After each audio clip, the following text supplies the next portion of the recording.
शिरोळ तालुक्यातून ही सर्वात महत्त्वाची बातमी फक्त आपल्या शिवराज न्यूज या चॅनलवरती पाहूया या बातमीचा सविस्तर वृत्तांत। स्पर्धा परीक्षेमुळे अभ्यासाची सवय जडती, दिलीप शिरडोणे सर। टॅलेंट प्लस स्पर्धा परीक्षा पारितोषिक वितरण समारंभ मोठ्या उत्साहात संपन्न। विद्यार्थ्यांच्या भावी जीवनातील करिअर घडवण्यासाठी सध्या अनेक स्पर्धा परीक्षांना सामोरे जावे लागते।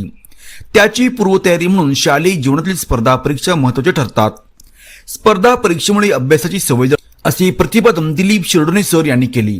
ते दत्तनगर येथील टॅलेंट प्लस स्पर्धा परीक्षेच्या पारितोषिक वितरण कार्यक्रमात प्रमुख पाहुणे म्हणून बोलत होते।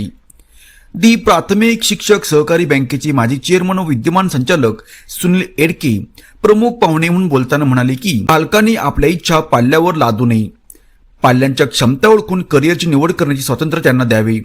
प्रभावी सूत्रसंचालन करताना किरण पाटील यावेळी बोलताना म्हणाले की आपल्या पाल्याची तुलना इतरांच्या बरोबर करू नका, सुसंस्कृत पाल्य घडवण्यासाठी प्रयत्न करण्याची आवश्यकता स्पष्ट केली।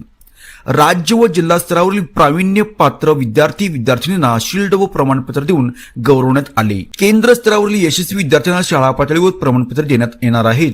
संयोजक शरद पाटील यांनी कार्यक्रमाच्या यशस्वीतेसाठी परिश्रम घेतले। पालक म्हणून महेश कांबळे यांनी स्पर्धा परीक्षेसाठी परिश्रम घेणाऱ्या शिक्षकांना धन्यवाद दिले। यावेळी यशस्वी विद्यार्थी, पालक, मार्गदर्शक, शिक्षक मोठ्या संख्येने उपस्थित होते। बघत राहा फक्त शिवराज न्यूज।